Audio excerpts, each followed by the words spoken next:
चौकी भी नहीं थी, सिर्फ एक गाड़ी खड़ी कर रखी थी उन्होंने और 4-5 फौजी थे, सब गन लिए हुए। 1.5 घंटे तक मुझे गाड़ी में बिठाए रखा, मैं कांपता रहा ठंड के मारे, पर मेरी हेल्प नहीं की। मैं उनको बोलता रहा, मैं कहा प्रॉब्लम क्या है, व्हाट इज़ द प्रॉब्लम। कह रहे तुम इस्लाम को फॉलो करते हो, अल्लाह को मानते हो। मैं कहा भाई मैं इस्लाम को फॉलो नहीं करता, मैं एक हिंदू हूँ, मैं इंडिया से हूँ। चारों तरफ से आवाज़ आ रही है अयान की।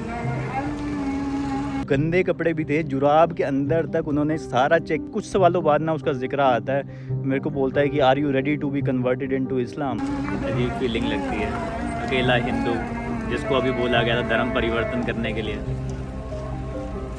क्या करेगा भाई हिंदू, भागो। लेकिन मैं ठंड के मारे कांप रहा था और कुछ मैं डर के मारे भी कांप रहा था। मुझे लगा था कि आज तो तू गया। उन्होंने मुझे कहा कि गाड़ी में जाके बैठ जाओ, बस में नहीं, उनकी जीप में जाके बैठ जाओ। Family live in Morocco, your friends family है। हाँ, तो मुझे ये भी लग रहा है कि भाई मुझे वो ट्रैक ना कर रहे हो। तो मैं इस टाइम पे कोई ऐसी हरकत नहीं करने वाला जो कि मुझे जेल का रास्ता दिखा दे, ठीक।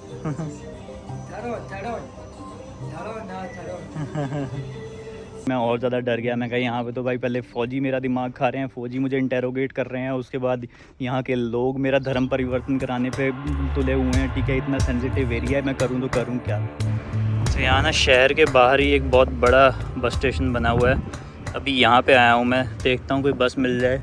इसके अलावा वहाँ पे मुझे काफ़ी गाड़ियाँ खड़ी हुई दिख रही हैं, शायद वो टैक्सी भी जाती हूँ, लेकिन जहाँ मैंने जाना है वो जगह बहुत दूर है। मुझे लगता नहीं है कि वहाँ तक टैक्सी जाती होंगी, वो लगभग 800-900 किलोमीटर दूर है और 12 घंटे का रास्ता है। पहले बस पता करता हूँ। तो भाई बड़ी मशक्क़त करने के बाद, यहाँ पे काफ़ी लोगों से बात करने के बाद मुझे बताया गया कि हाँ बस मिल जाएगी। बेशार नाम का टाउन है जहाँ पर मैं जा रहा हूँ, और बहुत ही ट्रांसलेट करने के बाद उन्होंने बताया कि लगभग 3:30 बजे बस आएगी और अभी टाइम हुआ है 1 बजे का। तो 2.5 घंटे मुझे इंतज़ार करना पड़ेगा बस स्टैंड पे। बाकी रिकॉर्डिंग करना यहाँ बहुत मुश्किल है, मुझे हर कोई टोक दे रहा है कि मत करो पुलिस पकड़ लेगी, मत करो पुलिस पकड़ लेगी। एक इस टाइप का रेस्टोरेंट मिला, वहाँ पे कुछ खाने पीने आ गया। लिखा तो कुछ नहीं होता मेन्यू में, बस देख के इशारा करके समझा। तो एक चीज़ दिखी मुझे जो काफ़ी पराठे के जैसी है। ये चीज़ है भाई जो थोड़ी सी पराठे के जैसी लगती है। अंदर देखते हैं इसमें किस चीज़ की स्टफिंग हो रखी है। बाकी इसके रेट की बात करें तो 60 दिनार, मतलब इंडिया के 20 रुपये के इस आसपास पराठा गरम करके दिया है। कभी आवाज़ लगाने लगे थे बेशार, और फिर मैंने जाके ये टिकट ले ली। इस टाइप की टिकट देखी थी उन्होंने। पासपोर्ट भी मांगा, एक बार पासपोर्ट चेक किया कि भाई है कि नहीं है, और 1700 दिनार की टिकट आई है जो इंडियन में होकर लगभग 600 रुपये। और इसमें हम किलोमीटर जाएंगे लगभग 800 850। सुबह 5 बजे बस हमारी पहुंचेगी बेशार। तो एक ओवरनाइट बस जर्नी होने वाली है, देखते हैं भाई कैसे हो पाएगा।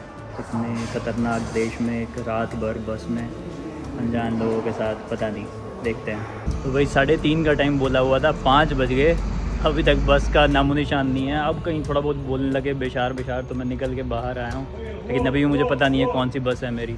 और बाकी सुबह बता रहे हैं 5 बजे के आसपास बस पहुँचेगी। ये आ गई भाई, ये इस टाइप की कोई बस है, देखते हैं क्या सिस्टम चलता है इस बस का। ठीक लग रही है बस, तो कुछ ऐसी बस है भाई, बस तो ठीक लग रही है। और अभी निकल रहे हैं हम गर्दिया से। भाई रात का टाइम हो गया 9 बजे का, और बस कुछ ऐसी जगह पे रुकी है। यहाँ पे एक साइड पे पेट्रोल पंप बना हुआ है बिल्कुल, और यहाँ पे खाने वाने का रेस्टोरेंट, छोटी सी दुकान भी बनी हुई है इधर राशन पानी लेने के लिए, मल्टी सर्विस कियोस्क इसको कहते हैं। बाकी यहाँ पे और भी बसें खड़ी हुई हैं, 3-4 बसें यहाँ पे खड़ी हुई हैं। तो ये काफ़ी पॉपुलर स्पॉट है बसेस के रुकने के लिए। और वैसे ज़्यादातर यहाँ पे हाईवे के साइड में आपको ढाबे वगैरह ऐसा कुछ मिलता नहीं है, तो यहाँ पे काफ़ी किलोमीटर बाद एक आधा ऐसे सर्विस सेंटर आता है जहाँ पे सब चीज़ें मिलती हैं।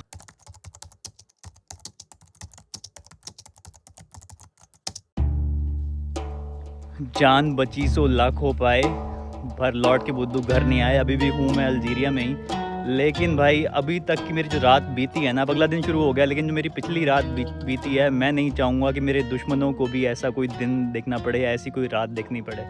अभी तक की इस वीडियो में देखा कि मैं एक अल्गुएरा नाम के टाउन में अपने दोस्त के साथ रुका हुआ था। वहाँ तक कहानी बिल्कुल सही थी, मेरे को दोस्त घुमा फिरा रहे थे, कोई दिक्कत नहीं थी। उसके बाद मैं सुबह सुबह बैग उठा के निकल गया कि मैं अपने आप से अल्जीरिया एक्सप्लोर करूँगा, और स्पेशली वो रीजन जो भाई बहुत ही ज़्यादा डेंजरस हो सकते हैं, बहुत ही ज़्यादा नॉन टूरिस्टिक है, जहाँ पे कोई आता नहीं। उसके बाद मैं गया गारदैया नाम के टाउन में, बस लेके गया था। वहाँ का मैंने आपको बाज़ार दिखाया, ठीक है। बाज़ार काफ़ी वहाँ का ट्रेडिशनल बाज़ार था, अच्छा था। वहाँ तक कहानी बिल्कुल सही थी। उसके बाद मैं गया बस स्टैंड तक। बस लेनी थी मुझे एक बेशार नाम के टाउन के लिए। बेशार टाउन बिल्कुल ही मोरक्कन बॉर्डर पे है, मोरक्को अल्जीरिया का बॉर्डर जो है। और मोरक्को और अल्जीरिया इस टाइम पे जैसे इंडिया और पाकिस्तान की दुश्मनी है ना, वैसे मोरक्को और अल्जीरिया की दुश्मनी है। इनके रीज़न अपने अलग अलग हैं, ठीक है। उसके बारे में भी मैं आगे आपको बताऊंगा कि क्या रीज़न था। लेकिन मेरा मन था कि ये जो बॉर्डर का एरिया है ये मैं देखूँ, आपको भी दिखाऊँ, क्योंकि यहाँ पे भी कुछ स्पेशल टाइप के, मतलब यहाँ का लैंडस्केप बहुत अच्छा है और यहाँ के लोगों की कहानी भी बहुत दिलचस्प है। तो मेरा प्लान था कि चलो मैं बिशार जाऊँगा, आपको दिखाऊँगा, ठीक है। और फिर वहाँ से मैं वापस अपना मेन जो टूरिस्टिक रूट है उस पर निकल जाऊँगा। अच्छा चलो, बस भी मेरे को बिल्कुल ठीक ठाक मिल गई, ठीक है। बट नाइट बस थी और साथ में उसमें भाई बस के अंदर चार्जिंग की सुविधा थी, ठीक है। सीट्स थी, पुश बैक थी। तो मैं कहा यार सीन सेट है। मैं उसके बाद बैठ के आराम से नेटफ्लिक्स पे मैंने कोई चीज़ें डाउनलोड कर रखी थी, कपिल शर्मा का शो था, बैठ के वो देख रहा था कि गाड़ी रुकती है, बस रुकती है, ठीक है। कुछ फौजी चढ़ते हैं अंदर, वो चलो नॉर्मल रूटीन है, चेकअप होता रहता है, क्योंकि भाई सेंसिटिव एरिया है, अल्जीरिया पूरा ऐसा एरिया है। तो बल्कि मैं कहा मैं तो टूरिस्ट हूँ यार, हमें वो क्या दिक्कत हो सकती है। टूरिस्ट को तो लोग, पुलिस हेल्प करती है कि भाई हमारी कंट्री में लोग घूमने आ रहे हैं। तो पुलिस वाले कुछ, ये फौजी कुछ लोग कुछ चढ़े, ठीक है। और उसके बाद उन्होंने ना मतलब 3-4 लोगों की तरफ इशारा किया। उनमें से एक इशारा मेरी तरफ भी था और बोला कि नीचे आ जाओ, ठीक है। मैंने पहले उनको पासपोर्ट दिखाया, लेकिन उन्होंने कहा कि नीचे आ जाओ। तो मैं नीचे गया। उसके बाद 3-4 लोग जितने भी थे उनकी पहले चेकिंग की उन्होंने, उनके पूरे शरीर की तलाशी ली, ठीक है। उनकी आईडी चेक करी, उनसे अरबी में जो भी है बातचीत करी, उनको जाने दिया। फिर मेरी ना जब नंबर आया, मैंने बोला कि अरबी नो, और इंग्लिश मैंने पासपोर्ट दे दिया। मैं कहा आना हिंदी, मतलब आई एम इंडियन, यहाँ पे इंडियन को हिंदी बोला जाता है, ठीक है। उसके बाद उन्होंने मेरा पासपोर्ट देखा और वीज़ा देखा, कहानी ही ख़त्म नहीं हुई। उसके बाद उन्होंने मुझे 2 घंटे बिठाया और बस की 50 सवारियाँ वेट करती रही कि कब ये मुझे छोड़ेंगे। अच्छा, जब मिलिट्री ने मुझे नीचे उतरवाया, उसके बाद उन्होंने मेरे से भाई, ठीक है, मेरा पासपोर्ट चेक किया, मेरा वीज़ा चेक किया। उसके बाद एक पुलिस वाला मेरा एक लैपटॉप बैग था जिसमें मैं अपने कैमरे वैमरे रखता था, और जो मेरा एक बड़ा बैग है, जो मेरा सबसे बड़ा बैग है, वो मैंने डिक्की में डाल रखा था। तो पुलिस वाला मेरा लैपटॉप बैग भी निकाल के ले आया, जिसमें मेरे लैपटॉप था, मेरा कैमरा और ये सब चीज़ें थी। हालांकि मैं इस टाइम पे रिकॉर्ड नहीं कर रहा था, मुझे पता है कि कहाँ रिकॉर्ड करना है। मैं पूरे अल्जीरिया में बहुत सीक्रेटली रिकॉर्ड करता हूँ, क्योंकि यहाँ पे रिकॉर्ड करना एक क्राइम है। अभी भी मैं बहुत छुप के बना रहा हूँ, अब तो मैं वैसे ही रडार के अंदर आ चुका हूँ। तो उसके बाद उन्होंने मेरे से, भाई ठीक है, मेरा बैग भी ले आए। उसके बाद उन्होंने मेरे बैग के अंदर से एक एक चीज़ निकालनी शुरू करी, ठीक है। पहले उन्होंने मेरे से पूछा, अच्छा कि आप क्या करते हो? मैं कहा मैं सॉफ्टवेयर इंजीनियर हूँ। क्या काम करते हो? मैं कहा मैं वेबसाइट बनाता हूँ, ठीक है। कहाँ पे काम करते हो? मैं कहा मैं पोर्टुगल में काम करता हूँ, ठीक है। ये सारे सवाल पूछे, जो कि ठीक है। मैं कहा ठीक है, तो यहाँ क्या करने आए हो? मैं कहा टूरिस्ट हूँ। जो भी बेसिक सवाल जवाब होते हैं, वहाँ तक कहानी बिल्कुल ठीक चल रही थी। उसके बाद उन्होंने मेरा बैग खुलवाया, ठीक है। मेरे बैग खुलवाया तो उसमें बैग के अंदर भाई कंप्यूटर निकला, ठीक है भाई, कंप्यूटर है, इंजीनियर है। उसके बाद फिर उन्होंने मेरे से मेरा बाकी सामान निकाला, स्पीकर आया, स्पीकर कह रहे चला के दिखाओ, मैंने चला के दिखा दिया। फिर मेरा एक कैमरा निकल आया, गोप्रो कैमरा था, जो कि मैं यूज़ नहीं कर रहा था, क्योंकि मैं यूज़ अपना फ़ोन से ही करता हूँ सारी रिकॉर्डिंग फ़िलहाल अल्जीरिया में। और तो उन्होंने भाई कैमरा निकाला, मैं कैमरा दिखा दिया। अरे कैमरा क्यों है? मैं कहा टूरिस्ट हूँ, ठीक है। और फिर उन्होंने मेरा अच्छा, फिर मेरे एक माइक्रोफ़ोन है, वायरलेस माइक्रोफ़ोन यूज़ करता हूँ मैं, ठीक है। वो भी मैं यूज़ नहीं कर रहा था, बस बैग में रखे हुए थे, ठीक है। वो देखा, वो देख के उनके कान खड़े हो गए, क्योंकि वो थोड़े अलग टाइप के थे, ठीक है। वो उनके कान खड़े हो गए, उनको लगा कि कोई स्पाई बंदा है, ठीक है। उसके बाद वो एक मेरी हार्ड ड्राइव निकल आई, कह रही ये क्या है? मैं कहा हार्ड ड्राइव है, डेटा जैसे भी करके मैं उनको समझाता रहा, ठीक है। फिर उन्होंने मेरे से बाकी सब चीज़ें भी चेक की। मेरे पास खजूर का पैकेट था, जो मुझे पिछली मेरे एक दोस्त की फैमिली ने मुझे गिफ्ट किया था, तो मैं कहा खजूर है, ठीक है। तो वो बाकी सब चीज़ें उन्होंने चेक की, ठीक है। वो हर एक चीज़ खोल के, कुछ मेरे डॉक्यूमेंट्स थे, मेरा ड्राइविंग लाइसेंस था, सब कुछ खोल के चेक किया, ठीक है। उसके बाद उन्होंने मुझे कहा कि गाड़ी में जाके बैठ जाओ, बस में नहीं, उनकी जीप में जाके बैठ जाओ, ठीक है। और कंप्यूटर चला के दिखाओ। मैंने कंप्यूटर चला के दिखाया। फिर उन्होंने मेरे कंप्यूटर की तलाशी ली कि मेरे कंप्यूटर के अंदर क्या है। बहुत देर तक देखते रहे, पर लकीली उनको मेरा कोई भी वीडियो नहीं मिला। अल्जीरिया का तो क्या, उनको मेरा कोई पहले का भी वीडियो नहीं मिला, ठीक है। फिर उन्होंने कहा कि अब अपनी हार्ड ड्राइव लगाओ। अब हार्ड ड्राइव में मेरा सारा वीडियो डेटा था, मतलब अगर हार्ड ड्राइव खुल जाती तो उनको पता लग जाता कि मैं एक यूट्यूबर हूँ, ठीक है। लेकिन उन्होंने हार्ड ड्राइव खुलवाई, बाई चांस की बात, उसमें एक ऐसा फ़ोल्डर होता है जो उसमें सिस्टम फाइल्स होती हैं, इन्होंने वो खोल के सारी चेक कर ली। तो उसमें भी उनको कोई वीडियो नहीं मिला। मैं कहा बच गए भाई, ठीक है। उसके बाद मेरे पास में 2 फ़ोन होते हैं, तो उन्होंने मेरा एक फ़ोन चेक किया, दूसरा फ़ोन लकीली उन्होंने नहीं चेक किया जिसमें मेरी सारी रिकॉर्डिंग थी, ठीक है, और वो भी हिडन नहीं थी। वहाँ मैं बच गया, उन्होंने मेरा दूसरा फ़ोन आईफ़ोन चेक नहीं किया। एक मैं यहाँ पे ये बैग लगा के चलता हूँ, इसके अंदर मेरे 2 कैमरे और थे। लकीली उन्होंने ये बैग भी चेक नहीं किया, पता नहीं कैसे नहीं नज़र गई, क्योंकि उन्होंने उसके बाद मेरा बड़ा बैग भी निकलवाया गाड़ी की डिक्की से, बस की डिक्की से मेरा बड़ा बैग निकलवाया। एक-एक कपड़ा खोल के, जो गंदे कपड़े भी थे, जुराब के अंदर तक उन्होंने सारा चेक किया कि इसके पास कोई चीज़ ना हो। सबसे खतरनाक बात, जहाँ पे उन्होंने मुझे रुकवाया था भाई, वो बिल्कुल in the middle of nowhere desert था, उसके बीच में उनकी चौकी भी नहीं थी, सिर्फ एक गाड़ी खड़ी कर रखी थी उन्होंने और 4-5 फ़ौजी थे, सब गन लिए हुए। जब बाहर उतरवाया तो भाई वहाँ पे ठंड इतनी ज़्यादा थी, मैं आपको बता नहीं सकता, ठीक है। इवन मैंने ये जैकेट भी डाली हुई थी, लेकिन मैं ठंड के मारे काँप रहा था और कुछ मैं डर के मारे भी काँप रहा था। मुझे लगा था कि आज तो तू गया, आज तो तू फँसेगा ही फँसेगा। चलो उन्होंने ये सब कुछ चेक कर लिया, मेरा सामान-वामान सब चेक हो गया। मैं कहा चलो अब तो ठीक है, अब तो जाने देंगे, इनको कुछ मिला नहीं। लेकिन उसके बाद भी उन्होंने मुझे नहीं जाने दिया। उसके बाद उन्होंने 10 जगह फ़ोन घुमाए, मेरे पासपोर्ट की, मेरी हर चीज़ की इतनी फ़ोटो ली और उसके बाद उन्होंने पता नहीं कहाँ-कहाँ वायरलेस किया, फ़ोन किया, फ़ोटो भेजी। 1.5 घंटे तक मुझे गाड़ी में बिठाए रखा। मैं काँपता रहा ठंड के मारे, पर मेरी हेल्प नहीं की। मैं उनको बोलता रहा, मैं कहा प्रॉब्लम क्या है, व्हाट इज़ द प्रॉब्लम? कह रहे नो प्रॉब्लम, नॉर्मल नॉर्मल। इतने में भाई एक बार तो उन्होंने क्या किया, बीच में उन्होंने ये भी बोल दिया, बस वाले को बोल दिया कि तू जा, ठीक है। मेरा बैग उतरवा लिया, मेरे बैग की सारी तलाशी भी होगी, बस वाले को बोला तू जा। मैं काइंड ऑफ रोने को हो गया। मैं कहा बस क्यों जा रही है? मैं कहा मैं कहाँ कैसे जाऊँगा, मैं मर जाऊँगा यहाँ पे, ठंड भी इतनी ज़्यादा है, कोई मेरे पास चीज़ नहीं है। तो फिर उन्होंने बस को नहीं जाने दिया। पर एंड में मतलब 2 घंटे की इंटेरोगेशन के बाद बस वाले भी परेशान हो गए, वो भी एकदम से ऐसे हो रहे कि हम जा रहे हैं, हम जा रहे हैं। तो आखिरी में 2 घंटे के बाद उन्होंने मुझे कहा कि हाँ जाओ। चलो भाई ये कहानी ख़त्म हुई। उसके बाद भी मेरे अंदर डर बहुत ज़्यादा था। मैं कहा अभी तो आधा रास्ता भी नहीं क्रॉस हुआ और अभी मैं उस एरिया में जाने भी वाला हूँ जहाँ पे पूरा डिस्प्यूटेड एरिया है। तो भाई मेरी हालत ख़राब थी, हालत टाइट थी। तो फिर भी मुझे ये था कि चलो यार, कि मेरा ना भाई मैं किसी होस्ट के पास जाने वाला था, ठीक है, काउच सर्फिंग वाले का। मैं कहा चलो उनके पास जाके मैं सेफ़ हो जाऊँगा। लेकिन जब मैं सुबह 5 साढ़े 5 बजे, 6 बजे बल्कि मैं पहुँचा, 5 बजे बस का पहुँचने का टाइम था, 2 घंटे बस मैंने लेट करवा दी। तो 6 साढ़े 6 के आसपास, पौने 7 के आसपास ऐसे करके बस पहुँची, ठीक है। अभी भी अंधेरा ही था। और तो मैं कहा कि कोई बात नहीं, मैं अपने होस्ट से बात करता हूँ, मुझे लेने आ जाएंगे। लेकिन भाई होस्ट ने भी मेरा रिप्लाई करना बंद कर दिया। पता नहीं क्यों, क्या हुआ उनको, भगवान करे ठीक हो, उनको कुछ हुआ ना हो, लेकिन मेरे होस्ट ने मेरा रिप्लाई करना बंद कर दिया। ऊपर से मैं ऐसे एरिया में भाई, मैं तो भाई सहम के बैठ गया। उसके बाद मैंने बस स्टैंड के अंदर ही मैं बैठा रहा, 1-1.5 घंटा बैठा रहा। अब क्या होता है, इसमें एक नए कैरेक्टर की ऐड होती है भाई। एक नया बंदा आता है, ठीक है, वो मेरे से कुछ पूछता है पहले अरबी में। मैं उसको बोलता हूँ नो अरबी, आना हिंदी। ये सुन के वो मेरे पास आके बैठ जाता है और मेरे से वो पहला क्वेश्चन पता है क्या पूछता है कि what do you think who created hello and heaven? मैं कहा भाई ये कैसा सवाल हुआ, मतलब ट्रांसलेट करके पूछता है मेरे से वो, ठीक है। तो भाई मैं कहा यार, मैंने भी उसको जवाब दिया, ठीक है, क्योंकि मैं इस टाइम पे भाई हालात में नहीं था कि किसी से भी मैं बहस करूं या फिर किसी को मैं नाराज़ कर दूं। मैं बहुत डरा हुआ था भाई लिटरली उस टाइम पे। तो उसने मेरे से ये सब सवाल पूछे, लेकिन भाई उसके बाद उसके सवालों का सिलसिला रुकता नहीं, वो मेरे से पूछता ही रहता है, ठीक है। मेरे से पूछता है कि तुम इस्लाम को फॉलो करते हो, अल्लाह को मानते हो? मैं कहा भाई मैं इस्लाम को फॉलो नहीं करता, मैं एक हिंदू हूँ, मैं इंडिया से हूँ, ठीक है। बाकी मैं रिस्पेक्ट करता हूँ सब रिलीजन की। तो ऐसे ऐसे करके मैं उसको टरकाने की कोशिश कर रहा था, क्योंकि मैं बिल्कुल हालात में नहीं था कि किसी से बात करूँ। लेकिन मैं उसको नाराज़ भी नहीं कर सकता था कि मुझे पता नहीं है भाई कौन बंदा है, क्या बंदा है, ठीक है। मैं बहुत डरा हुआ वहाँ बैठा हुआ था, ठीक है। तो उससे बहुत सारे क्वेश्चन पूछता है, ठीक है। मैं उसको बोलता हूँ कि हम लोग शिवा को प्रे करते हैं, ठीक है, हम इस भगवान को प्रे करते हैं, ठीक है। तो पर वो भी भाई मेरे से सवाल पे सवाल पूछता रहता है, ठीक है। फिर उसको कुछ सवालों बाद ना उसका जिक्र आता है, मेरे को बोलता है कि are you ready to be converted into Islam? मैं कहा यार क्यों भाई?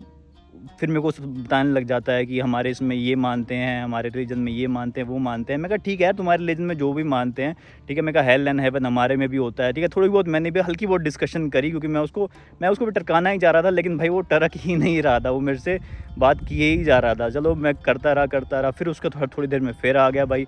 मतलब एक बार को वो इतना ज़्यादा, मतलब हालांकि मैं ये नहीं कहूँगा कि बहुत ज़्यादा गुस्सा हो रहा था मेरे ऊपर, लेकिन वो बहुत ज़्यादा एक्टिव था कि मेरे को भाई उसने कन्वर्ट करा के ही छोड़ना है। मुझे तो ये था, मैं कहा मैं रिस्पेक्ट करता हूँ तुम्हारे रिलीजन की भी, मैं अपने रिलीजन की भी रिस्पेक्ट करता हूँ, मैं क्रिश्चियनिटी की भी करता हूँ, मैं हर रिलीजन को रिस्पेक्ट करता हूँ, ठीक है। लेकिन मैं कहा भाई मैं अपना धर्म चेंज नहीं करना चाहता। मैं कहा तुम एक अच्छे इंसान हो, लेकिन भाई किसी को धर्म चेंज करने के लिए मत कहो, ठीक है। तो बोलने लग गया कि नहीं, कह रहा धर्म तो खाली इस्लाम ही होता है। तो मैं पता आई डोंट नो, मे भी कोई मिशनरी था, क्या था भाई बंदा। तो भाई उसने ही मेरा आधे पौने घंटे तक दिमाग खाया। आखिरी में मैंने उसको बोला कि भाई मैं कन्वर्ट नहीं होऊंगा, ठीक है। तो बोलता रहा कि भाई आप इसके बारे में और पढ़ाई करो। तो उसको टरकाने के लिए मैंने फाइनली उसको कहा, मैं कहा ठीक है भाई मैं इस बारे में और स्टडी करूँगा। मैं कहा लेकिन मैं जब भाई मैं कन्वर्ट नहीं होऊंगा, मैं रिस्पेक्ट करता हूँ, ठीक है, मैं तुम्हारे रिलीजन की भी रिस्पेक्ट करता हूँ, अपनी ही करता हूँ। मैं कहा जिस दिन अगर कन्वर्ट होना होगा ना, जिस दिन मेरे अंदर से आवाज़ आएगी, जिस दिन मेरी आत्मा मेरे को बोलेगी कि भाई इस धर्म को फॉलो कर, उसको छोड़ दे, उसको छोड़ दे, मैं कहा तब मैं करूँगा। लेकिन ऐसे में किसी के प्रेशर में आके मैं कुछ नहीं करने वाला, ठीक है। तो फाइनली ऐसे करके मैंने उसको समझाया। तो भाई ये सब चीज़ें, दोनों चीज़ों होने के बाद भाई मैं और ज़्यादा डर गया। मैं कहा यहाँ पे तो भाई पहले फ़ौजी मेरा दिमाग खा रहे हैं, फ़ौजी मुझे इंटेरोगेट कर रहे हैं, उसके बाद यहाँ के लोग मेरा धर्म परिवर्तन कराने पे तुले हुए हैं, ठीक है। इतना सेंसिटिव एरिया है, मैं करूँ तो करूँ क्या। तो उसके बाद मैं वहीं बस स्टैंड पे बैठा रहा, जैसे जैसे करके मैंने उस बंदे को टरका के भेजा।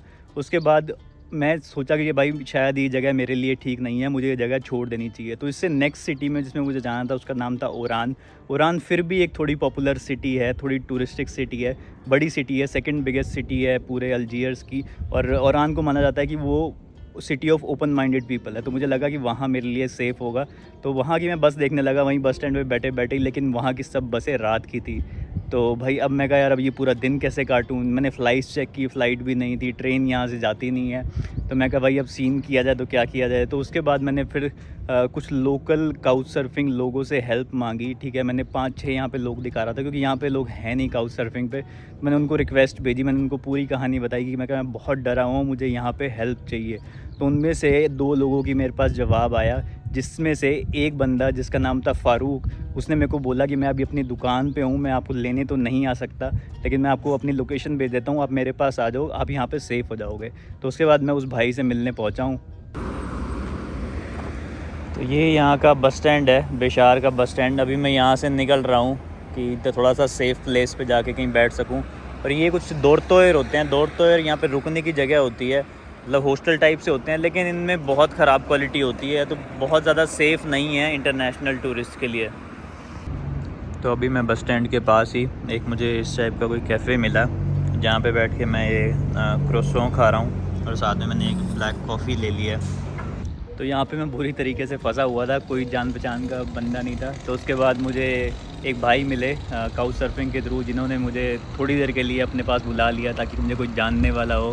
My friend my friend yes, your name? Farooq. Yes, good man, you are a very good man. You Arabic? Your shop? ये भाई की दुकान है इधर। You sell clothes? Clothes? Couch surfing good? Yes, good. Your first time? First time. जैसा कि मैंने बताया कि एक बॉर्डर का एरिया है, तो ये जो मेरे भाई हैं, मेरे दोस्त हैं, my friend, your family live in Morocco? Yeah. Your friend's family, yeah? Friends, yes. And now you go to meet them, visit them? Yes. Do you need visa for Morocco? Yes. Morocco people, good people. Yeah, good yeah. ये यहाँ का ना school बना हुआ है, ये वाली building जो आपको दिख रही है, ये यहाँ का स्कूल बना हुआ है, ठीक है। इसके इधर भाई का घर है, ये ऊपर जो आपको घर दिख रहा है ये भाई का घर है, और नीचे इनकी दुकान है। दुकान अभी इनकी अम्मी संभालती है, ठीक है। भाई एक अरब बंदे हैं, इस टाइप की मार्केट है। बाकी ज़्यादा मैं आपको यहाँ दिखा नहीं सकता, क्योंकि मैंने बताया कि बहुत सेंसिटिव एरिया है, यहाँ पे बहुत मिलिट्री और ये सब कुछ रहता है। लेकिन अभी यहाँ चलो खोपचे में घुस के थोड़ा बहुत मैं आपको दिखा पा रहा हूँ। How do you call this? What is name? नबैक। Very sweet. तो अभी ना भाई मेरे को एक जगह पे लेके जा रहे हैं, जहाँ से मेरे को बस मिलेगी तागीत एक ऐसा एरिया है जो थोड़ा टूरिस्टिक है। Police no problem? No problem. हाँ, ये देख लो भाई, कुछ ऐसी हैं यहाँ की सड़कें। भाई मेरे को बोल रहे हैं कि बनाओ वीडियो, कोई दिक्कत नहीं है। कह रहा मैं खड़ा हूँ ना, भाई की चलती होगी ना थोड़ी बहुत। ऐसे यहाँ पे येलो कलर की टैक्सी चलती हैं, ये मतलब शेयरिंग में चलती हैं। आप बैठो और जहाँ जितना डिस्टेंस आप जाओगे उसके हिसाब से आपको पैसे ले लेंगे। बाकी पहले पूछना पड़ता है कि भाई कहाँ जाओगे, तो थोड़ा बहुत आपको नाम वाम पता होने चाहिए, या फिर मैप पे भी जगह दिखा सकते हो। ये कुछ ऐसी यहाँ पे लोकल बसें चलती हैं, ठीक है। ये जो वाइट और ग्रीन कलर की है, video. You also in the video. भाई मुझे घुमा रहे हैं पूरा. This football Yes. Football stadium. ये यहाँ का भाई फुटबॉल स्टेडियम है पेशावर का. ये SS7. हाँ फिर SS7. तो भाई से तो मिल लिया, लेकिन भाई ने मुझे बोला कि भाई बेशार में तो शहर में तो कुछ घूमने को है नहीं. ठीक है, वैसे मेरा मन था कि मैं थोड़ा सा और बॉर्डर के नज़दीक जाता, लेकिन जो मेरे साथ ये घटनाएं हुई हैं उसके बाद मैं रिस्क नहीं ले सकता. मैं ऑलरेडी इनके रडार पे आ चुका हूँ. वैसे ही मेरा फ़ौजियों ने भाई मेरा नंबर वगैरह भी ले लिए थे, दोनों नंबर लिया, इंडिया का नंबर, यहाँ का नंबर, सारी डिटेल ले रखी है. तो मुझे ये भी लग रहा है कि भाई मुझे वो ट्रैक ना कर रहे हो. तो मैं इस टाइम पर कोई ऐसी हरकत नहीं करने वाला जो कि मुझे जेल का रास्ता दिखा दे. ठीक है, तो मैंने कहा चलो ठीक है. इसके यहाँ पे बेशार के पास ही एक एरिया है तगित, जो कि काफ़ी सुंदर माना जाता है और जो थोड़ा सा टूरिस्टिक है. ठीक है, मतलब डोमेस्टिक टूरिस्ट के लिए खासकर, फॉरेनर टूरिस्ट भी कभी कभार यहाँ पे कोई ना कोई आ जाता है. तो डे ट्रिप हो सकता है यहाँ से बेशार का. तो मुझे लगा कि मैं वहाँ थोड़ा सा घूमने जाता हूँ.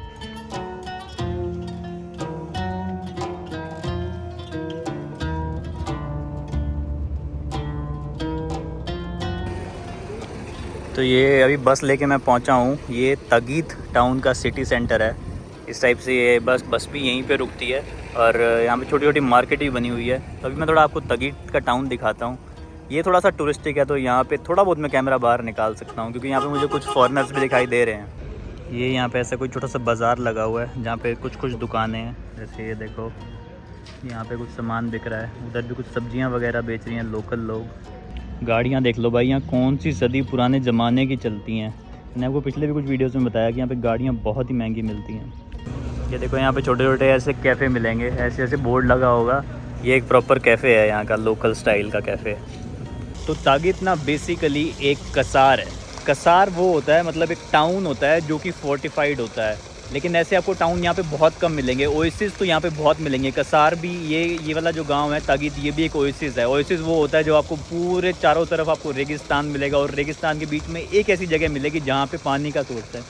यहाँ पे देख लो भाई, दूर दूर तक बहुत बड़ा रेगिस्तान है और उसके बीच में ये छोटा सा गाँव बसा हुआ है और उसके बीच में पानी इतना ज़्यादा है कि पानी यहाँ पे इस तरीके से बह रहा है. बाकी आपको मेरे पीछे पूरा टाउन दिख रहा होगा जो फोर्टिफाइड वॉल हो रखी है. तो कसार जैसे कि मैंने बताया कि फोर्टिफाइड होते हैं, तो ये पीछे देखो सारी यहाँ पे दीवारें वगैरह भी हैं. बाकी फाइनली मतलब मैं आधे से ज़्यादा अल्जीरिया घूम चुका हूँ. अब मैं एक ऐसे पॉइंट पर पहुँचा हूँ जो कि थोड़ा सा टूरिस्टिक है, लेकिन अभी भी ये इंटरनेशनल टूरिस्टिक नहीं है, ये सिर्फ लोकल टूरिस्ट के लिए है. मेरे पीछे आप देखोगे तो आपको कुछ ऐसी क्वाड बाइक्स वगैरह दिखेंगी. यहाँ पे कुछ कैमल्स वगैरह हैं. तो ये यहाँ पे, क्योंकि ये गांव भी फेमस इसलिए ही है तागित गांव की, यहाँ पे जो बहुत हाई आपको सैंड ड्यून्स मिलेंगे, लगभग 200 मीटर तक ऊंचे आपको सैंड ड्यून्स मिल सकते हैं, जो कि आपको हर किसी डेजर्ट में भी मिलने बहुत मुश्किल होते हैं क्योंकि सैंड ड्यून्स ज़्यादातर छोटे होते हैं और वो अपनी जगह चेंज करते रहते हैं. लेकिन यहाँ पे मेरे पीछे भी देखोगे तो ये काफ़ी ऊंचा सैंड ड्यून्स है. और यहाँ पे कुछ क्वाड बाइक्स हैं, कुछ कैमल्स खड़े हैं जो राइड के लिए हैं. लेकिन ये भी सिर्फ लोकल टूरिस्ट के लिए ही हैं क्योंकि यहाँ पे इंटरनेशनल टूरिस्ट आता ही नहीं है. लाख में से एक आपको यहाँ पे फॉरेनर टूरिस्ट मिल जाएगा क्योंकि यहाँ पे मोस्टली जो भी लोग आते हैं वो लोकल ही आते हैं. ये देख लो भाई, कितने बड़े बड़े यहाँ पे सैंड ड्यून्स बने हुए हैं, 200 मीटर ऊंचे, बहुत ही खतरनाक. ये देख लो भाई मेरे पीछे कैसे दुनिया भर के पाम ट्रीज़ लगे हुए हैं. ये सारे खजूर के पेड़ हैं और पूरा ड्यून्स के अंदर भाई ये पेड़ ही पेड़ लगे हुए हैं. काफ़ी हरियाली है और गांव के अंदर भी काफ़ी हरियाली है. तो यही होता है एक ओएसिस भी, असली ओएसिस. हमने अभी तक साइंस की बुक्स में पढ़ा होता था कि ओएसिस क्या होता है, मिराज क्या होता है, लेकिन अब ये रियलिटी में देखे, और वो भी सहारा डेज़र्ट के, दुनिया के सबसे बड़े डेज़र्ट के जो ये ओएसिस देख के भाई एक अलग ही फीलिंग है. और इतना ख़तरनाक जगहें झेलता हुआ, इतनी चेकअप करता हुआ मैं यहाँ तक पहुँचा हूँ, बिल्कुल मोरक्कन बॉर्डर पे. और उसके बाद ये सब खूबसूरती सहारा डेज़र्ट की, ये इतना डिज़र्व करता हूँ मैं. बाकी आप भी बता देना ये डिज़र्व करता हूँ कि नहीं मैं. तो भाई ओएसिस में घरों का आर्किटेक्चर देख लो, बिल्कुल मिट्टी के बने हुए. इनको मिट्टी से इसलिए बनाया जाता है भाई ताकि ये घर अंदर से ठंडे रहें, ठीक है, और धूप को रिफ्लेक्ट करते रहें और बिल्कुल ही डेजर्ट की शेप में ही रहें. भाई वैसे हर जगह बहुत गर्मी है, लेकिन ये जो घरों में गलियों में घूमते हुए यहाँ इतनी ठंडक है ना, तभी भाई ये लोग ऐसे मिट्टी के घर बनाते हैं. बाहर से ही मुझे इतनी ठंडक फील हो रही है, अंदर तो भाई पूरा एसी वाला माहौल बन रखा होगा. और ऐसी तंग गलियां हैं, ठीक है, इस पूरे गांव के, जिनको मैं घूमता हुआ ये ज़रा गांव देख रहा हूँ. फाइनली मुझे थोड़ा सा आज़ादी मिली है कि मैं खुले होकर थोड़ी चीज़ें देख पाऊँ. इसके साथ ही मैं यहाँ पे खतरा खाली यही नहीं है फ़ौजी का या फिर धर्म परिवर्तन का, यहाँ पे लोगों से भी बहुत खतरा है. मेरे होस्ट ने मतलब, और जितने भी लोग मुझे मिल रहे हैं ठीक है, टैक्सी ड्राइवर भी हो गया, मेरे को सब लोग ये कह रहे हैं कि भाई अपनी चीज़ें बचा के, अपना फ़ोन बचा के, अपना स्पेशली आईफोन और जो आपके पास जो एक्सपेंसिव चीज़ें हैं बचा के, यहाँ बहुत ही भाई सीन होते हैं यार गरीबी भी बहुत है लोगों के पास, और कब कौन आपसे कुछ खींच के ले जाएगा, कोई रिपोर्ट नहीं होगी, कोई कुछ नहीं होगा, फंस के रह जाओगे। तो ध्यान से रहो, बहुत ज़्यादा ध्यान से रहो। और अभी जो मेरे होस्ट ने मुझे यहाँ पे छोड़ा, मतलब बस स्टैंड पे उन्होंने मुझे छोड़ा, उसके बाद उन्होंने बस वाले ड्राइवर का नंबर तक लिया जस्ट टू मेक श्योर कि मैं सेफ़ रहूँ। ठीक है, उनका नंबर ले लिया और उसने मुझे बताया कि 5 बजे से पहले वापस बेशार चले जाना, क्योंकि उसके बाद बस भी बंद हो जाती है, फिर यहाँ मैं फंस सकता हूँ। तो मेरा वही प्लान है, थोड़ी देर और घूमूंगा, यहाँ पे लंच करूँगा, ठीक है, और उसके बाद मैं वापस निकल जाऊँगा बेशार की तरफ। फिर रात को हम बेशार से बस लेके ओवरनाइट ओरान जाएंगे। बाकी भाई अगर हम बात करेंगे इस एरिया की, तो ये एरिया ना जैसे इंडिया और पाकिस्तान का कश्मीर इशू है ना, ये पूरा जो बेशार डिस्ट्रिक्ट है ये इनका कश्मीर है। ये इनकी कहानी भी बहुत पुरानी है, क्योंकि मैं आपको फटाफट से बता देता हूँ क्योंकि बहुत ज़्यादा डिटेल में मैं नहीं जा पाऊँगा। अल्जीरिया था एक फ़्रेंच कॉलोनी, ठीक है, और मोरक्को भी था एक फ़्रेंच कॉलोनी। लेकिन जो यहाँ पे फ्रेंच सरकार थी, उन्होंने जो इनका बॉर्डर था डेज़र्ट के अंदर, क्योंकि ये पूरा डेज़र्ट का एरिया है, सारा डेज़र्ट का, तो इसका बहुत ही वेग सा बॉर्डर था, क्लियर बॉर्डर था नहीं। ठीक है, तो उसके बाद 1962 में अल्जीरिया को मिलती है आज़ादी। जैसे अल्जीरिया को आज़ादी मिलती है तो अपना वो लैंड अपने पास कैप्चर करना शुरू कर देते हैं। ठीक है, जब वो अपना लैंड कैप्चर कर रहे होते हैं भाई, तो उस टाइम पे मोरक्को कहता है कि भाई ये पार्ट हमारा था। एक मोरक्को का ऐसा राजा भी रहा था जो चाहता था एक ग्रेटर मोरक्को बनाने की, तो उसने कभी बोला था कि ये जो पूरा प्रोविंस है ये हमारा होगा। ठीक है, तो इनकी जैसी आज़ादी मिलती है 1962 में, 1963 में इनकी पहली लड़ाई छिड़ जाती है जिसको बोला जाता है सैंड्स वॉर। ठीक है, इस वॉर में भी काफ़ी खून खराबा होता है। उसके बाद धीरे धीरे करके इनके रिलेशन थोड़े थोड़े ठीक होते हैं, लेकिन उसके बाद आई थिंक साल 1990 मोरक्को में एक टेररिस्ट अटैक होता है, एक मराकेश में एक होटल में अटैक होता है जिसमें कुछ फॉरेनर टूरिस्ट भी मारे जाते हैं। ठीक है, उसका इल्ज़ाम लगाया जाता है अल्जीरिया के ऊपर। ठीक है, तो जैसे ही वो इल्ज़ाम लगता है उसके बाद इनकी लड़ाई फिर से छिड़ जाती है, सारी डिप्लोमेटिक रिलेशन ख़त्म हो जाते हैं, बॉर्डर्स एक दूसरे के साथ बंद कर दिए जाते हैं। और जबकि ये जो पूरा एरिया है बेशार वाला, यहाँ पे जो लोग रहते थे इनकी फैमिली दूसरी साइड पे भी रहती थी, मतलब मोरक्को वाली साइड पे भी रहती थी। तो पहले तो बिना वीज़ा के जाया करते थे, ट्रेड किया करते थे, लेकिन जब से ये फिर बॉर्डर बंद हुआ, यहाँ पे वीज़ा भी लग गए, परिवार अलग हो गए। तो काफ़ी दर्दनाक कहानी है। अभी मेरे जो होस्ट भी मुझे मिले वो भी कह रहे थे कि अब वो अपनी फैमिली से मिलने जाने वाले हैं मोरक्को साइड में। पीपल टू पीपल रिलेशन अच्छा है, लेकिन गवर्नमेंट टू गवर्नमेंट रिलेशन बहुत ही ज़्यादा ख़राब है। Your name Tarun, you name name, हाँ नोम है आरो तरुण तरुण ये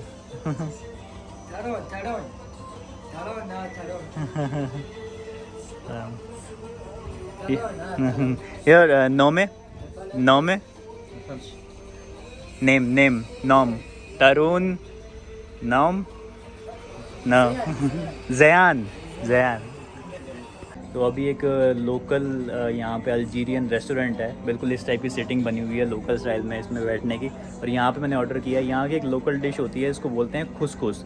ठीक है, तो खुसखुस मैंने ऑर्डर किया है और ट्रांसलेट से इनको समझाया कि भाई मुझे चिकन के साथ चाहिए, नहीं तो उसके साथ गंदे वाले मीट के साथ दे देते हैं जो हमारे लिए बहुत पवित्र होता है। तो मैंने इनको कहा चिकन के साथ मुझे खुसखुस दे दो, तो इन्होंने मुझे ये ला के दिया है भाई। इस टाइप से खुसखुस ये होता है, मतलब काइंड ऑफ चावल ही होते हैं लेकिन बहुत बारीक होते हैं। आजकल यूरोप में भी काफ़ी फेमस है, तो इस टाइप का है। ऊपर से इन्होंने ये वेजिटेरियन ग्रेवी है, ये मुझे आलू लग रहे हैं, आई होप सो, और साथ में इन्होंने मुझे चिकन दे दिया। अब इसका रेट मुझे नहीं पता कितना है, पर जितना भी होगा, यहाँ ज़्यादा खाना महंगा नहीं होता है। तो भाई भरपेट खाना खा लिया, खुसखुस हो गया, साथ में वो ग्रेवी सी थी, उसके बाद चिकन भी मिल गया, साथ में मैंने एक कोक की बोतल छोटे वाली और एक पानी की बोतल भी ले ली। ठीक है, और खाना बहुत सस्ता है ये, तो फिर भी एक मतलब इतनी दूर जाके जगह है, यहाँ पे भी खाना मुझे बहुत सस्ता मिला। टोटल खर्चा आया 750 दिनार, जो कि इंडियन में लगभग हो गए 270-280 रुपये के आसपास। उसमें बढ़िया आपको खाना मिल जाता है पूरा भर पेट। ठीक है, ये तो महंगी जगह पे खाया है, इससे आप सस्ती जगह पे खाओगे तो और सस्ता भी आपको मिल जाता है। बाकी अभी मैं वेट कर रहा हूँ उसी बस की, 5 बजे तक बस जाती है, अभी टाइम हुआ है 3 बजे का। बस लेके वापस मैं जाऊँगा बेशार, वापस से अपने होस्ट से मिलूँगा। ठीक है, थोड़ी देर उनका टाइम स्पेंड करूँगा। मैं देखता हूँ मुझे थोड़ी देर सोने की जगह ही मिल जाए, क्योंकि मैं पिछली पूरी रात का नहीं सोया हुआ और अब मेरे को अगली रात फिर बस में ही निकालनी है। तो देखता हूँ उनके घर पे मुझे अगर 2-3 घंटे सोने के लिए ही मिल जाए। जो पहली बस जाती है यहाँ से ओरान की, वो 7:30 बजे की है, तो मैं देखता हूँ अभी 7:30 वाली लूँ या उसके बाद वाली भी ले सकता हूँ, क्योंकि मैं ये नहीं चाहता कि मैं ओरान में अंधेरे में पहुँचूँ। मैं चाहता हूँ कि मैं हल्की से दिन लाइट हो गई हो तब मैं पहुँचूँ, ताकि मैं वहाँ पे कोई होटल वगैरह भी देख पाऊँ और रहने की जगह देख पाऊँ। अंधेरे में पहुँचना बहुत डेंजरस हो जाता है। मैं देखूँगा कि मैं 7:30 वाली बस लूँ या फिर उसके बाद जो एक 9 या 10 बजे बस जाती है वो लूँ। यहाँ पे ज़्यादातर जो टैक्सी चलती है ना, ये एसेंट चलती है, Hyundai एसेंट। बहुत सारी गाड़ियाँ यही मिलेंगी आपको। अयान शुरू होगी भाई, 6:15 का टाइम हुआ है। मेरे ख्याल से 6:30 बजे इनकी नमाज़ शुरू होती है। चारों तरफ से आवाज़ आ रही है अयान की, अजीब फीलिंग लगती है। अकेला हिंदू जिसको अभी बोला गया था धर्म परिवर्तन करने के लिए, क्या करेगा भाई हिंदू, भागो।